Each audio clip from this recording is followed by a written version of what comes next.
I need to confess, and I hope my confession will encourage you, comfort you, and give you hope. When I face new challenges or difficult situations in my life, I tend to completely forget what God was already doing in my life before, like previous answers to my prayers, previous blessings from God. I get nervous, I start worrying, and I start to doubt that maybe this time God will not help me. By the way, welcome to Confidence Fix. If you are new to the channel, this channel is about faith, personal development, improving the quality of life, and building confidence from a Christian perspective. So today I want to tell you my personal story, and I want to encourage you to remember all things which God has done in the past. Remember His blessings, remember His deeds, remember previous answers to our prayers. But let's go back to my confession. Just recently I came to the conclusion that I kind of understand the Israelites when they were in the desert. You remember when God took Israel out of Egypt, it was done miraculously. All Israelites actually seen all these God's miracles, like when God punished Pharaoh and all the Egypt for not letting Israel go, when Israelites went through the Red Sea miraculously, when God was leading Israel through the desert with smoke and fire, when God was giving them food from heaven. All these things were done miraculously, and all Israelites have seen it with their own eyes. But every time they faced a new challenge, it was all over again. They were afraid, they were full of doubts, they murmured against Moses and God. And we know from the Bible that Israelites in the desert were rebellious, and it was not good. However, I came to the conclusion that I kind of understand them. Not entirely, but at least partially. Because I also noticed that when I face new challenges, when I face new difficult situations, I also tend to forget what God has already done in the past for me. Even though I can testify that God miraculously answered my prayers in the past, I have multiple examples of that. But almost every time I get a new significant challenge in my life, I start doubting again. Let me give you just one example of how God helped me. A few years ago we were planning a trip to Spain with my wife and my daughter. We wanted to go there for 3 months. But just a couple of weeks before the trip, I got fired from my job. But that's how it is, though. Progress, the machine age and stuff like that there. It's like, oh, what should I do now? I work in IT industry, and if you are in the same industry, you know that it's not so easy to find a new job quickly. But we already planned this trip and promised it to our daughter, so we didn't really want to cancel it. We had some savings in our bank account, so we decided we will go anyway, but we will be on the strict budget. So we went to Spain in the middle of April, and we were planning to be there half of April, May, June and half of July. The problem is that this is exactly the peak tourist season in Spain. And if you have a strict budget, good luck. So we rented the first apartment in April for just a few days and it was okay.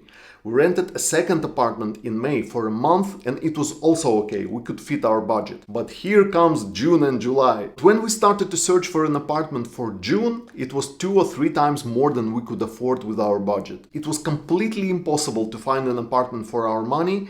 So we started to email people who were renting their apartment long term, and we were asking like, is it possible to rent for just 1 month? And how much would it be? Most of them just didn't reply, completely ignored our email. Some of them replied that it would cost 2 or 3 times more than we could afford, so we were kind of in trouble. For this money we could only find one apartment which was far away from the infrastructure, from the transportation, from the supermarkets. It was small without renovation and it was the only possible option. And I remember just 2 days before we had to leave from our previous apartment, we were so frustrated and didn't know what to do. And that day in the evening we received a reply to one of our emails. Some people wanted to rent us an apartment exactly for our budget, and the apartment was amazing. It was the first line just near the sea, it had 3 bedrooms and it had a big terrace with the sea view.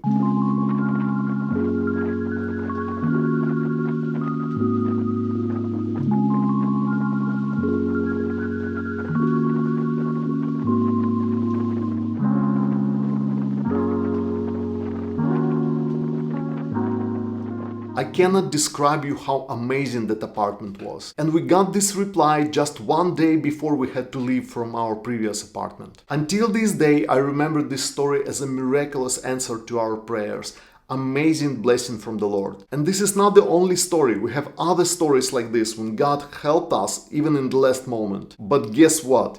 Even though we have all these stories, every time we have a new difficult situation, It's a new challenge. I start worrying, I start doubting and think, what if this time God doesn't help? And unfortunately, this is exactly how our brain works. Our emotions are very fast, we start worrying very quickly, and it takes time for us to remember all the things which God did in the past. Our emotions are faster than our memory. Our memory goes like, I need to search in the database what God has done in the past. And our emotions go like, we are in trouble. This is why in those situations we need to make an effort to remember what God has done in the past. It doesn't come to our memory automatically and quickly. We need to really search deep in the memory. In Psalm 77, Asaph says the following, verse number 2. In the day of my trouble I sought the Lord.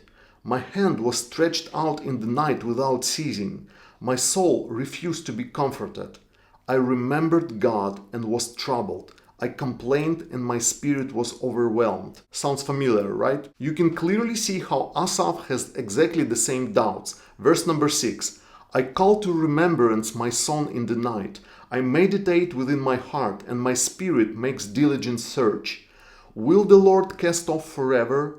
And will he be favorable no more? Has his mercy ceased forever? Has his promise failed forevermore? Has God forgotten to be gracious? Has he in anger shut up his tender mercies? Exactly the same doubts. But then he continues and he says what he will do. Verse number 10. And I said, this is my anguish, but I will remember the years of the right hand of the Most High. I will remember the works of the Lord. Surely I will remember your wonders of old. I will also meditate on all your work and talk of your deeds. So we see in this psalm that a man of God named Asaph has exactly the same problems, troubles, doubts like we do. And he also explains what he will do to cope with all those doubts. He says, I will remember everything God has done in the past. I will remember his works, his miracles. So consider this video a sign from God to you that it's time to remember his works. It's time to remember what he has done in the past. It will not come to our memory automatically. We need to make an effort to remember all those things. It's also a good idea to write all these things down. Maybe you have a notebook or a journal where you can list all the situations when God helped you or answered your prayers or gave you some blessing. Because we really tend to forget about those situations, and 2 months or a couple of years later we just don't remember. And if you write down all these blessings which God has already given you in the past, it will be much easier for you to remember them in the future. From time to time you can just go through that list and remember all the things which God has done. To refresh the memory and remember all the things God is doing in your life. When you remember that God has already blessed you in the past and you have the evidence of that, it's easier to believe that God will do that in the future. You know, it's very human to forget all the miracles God has done in the past.